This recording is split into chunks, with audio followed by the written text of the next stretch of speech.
नमस्कार मित्रांनो, मी डॉक्टर अजय गौर, consultant joint replacement आणि आर्थ्रोस्कोपी सर्जन, छत्रपती संभाजीनगर। आजच्या व्हिडिओमध्ये आपण फ्रोझन शोल्डर म्हणजेच ॲडेजिव्ह कॅप्सुलायटिस म्हणजेच खांद्याचा सांधा जखडणे या आजाराविषयी जाणून घेऊयात।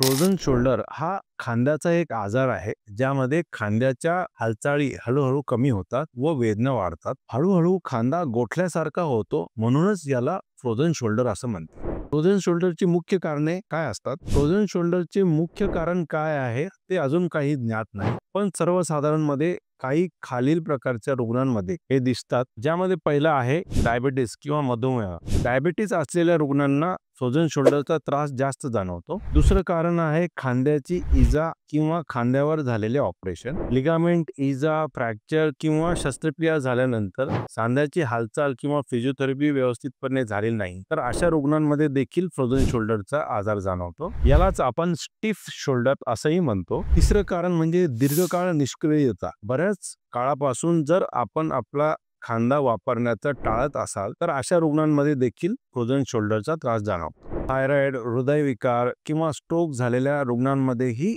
हा काही प्रमाणात दिसून येतो। फ्रोझन शोल्डरचे काही टप्पे असतात, ज्यालाच आपण स्टेजेस ऑफ फ्रोझन शोल्डर असं म्हणतो। पहिली स्टेज असते फ्रीजिंग स्टेज। ही वेदनादायक स्टेज असते। खांद्यात वेदना सुरू होतात, रात्री झोपताना वेदना वाढतात, हालचाल मर्यादित होऊ लागते। या स्टेजचा सर्वसाधारण कालावधी हा 2 ते 9 महिने असू शकतो। दुसरी स्टेज आहे फ्रोझन स्टेज। या स्टेजमध्ये वेदना थोड्या कमी होतात, पण हालचाल खूपच कमी होते। दैनंदिन कामे करणे कठीण होते। या स्टेजचा सर्वसाधारण कालावधी हा 4 ते 12 महिने असतो। तिसरी स्टेज आहे थॉइंग स्टेज। या स्टेजमध्ये हालचाल हळूहळू सुधारते, वेदना कमी होतात, योग्य उपचार व फिजिओथेरपी घेतल्यास हालचाल पूर्णपणे येऊ शकते। या स्टेजचा कालावधी साधारणतः 6 ते 24 महिने एवढा असतो। फ्रोझन शोल्डरची लक्षणे आपण जाणून घेऊया। यामध्ये खांद्यात सतत वेदना होणे, हालचाल कमी होणे, उदाहरणार्थ हात वरती उचलताना किंवा मागे घेताना अत्यंत त्रास होणे, कपडे घालताना किंवा केस विंचरताना अडचण येणे, पर्सनल हायजीनसाठी प्रॉब्लेम होणे, रात्री झोपताना वेदना वाढणे, अशी काही फ्रोझन शोल्डरची मुख्य लक्षणे असतात।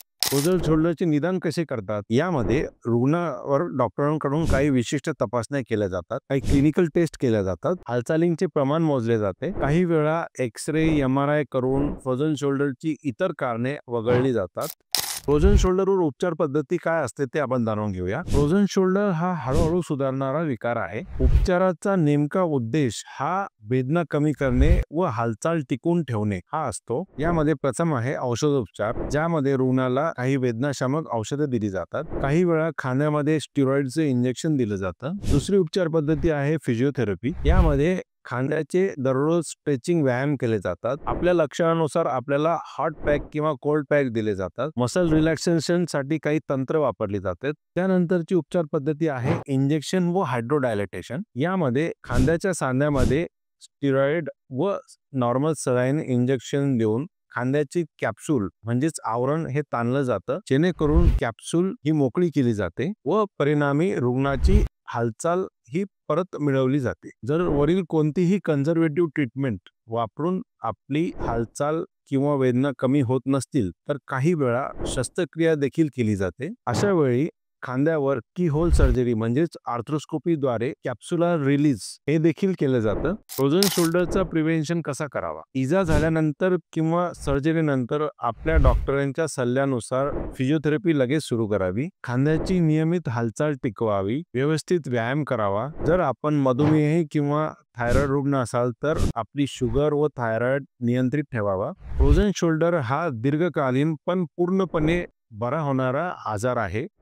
योग्य औषधोपचार, नियमित हालचाल, फिजिओथेरपी व संयम ठेवल्यास आपली हालचाल पूर्ववत येऊ शकते।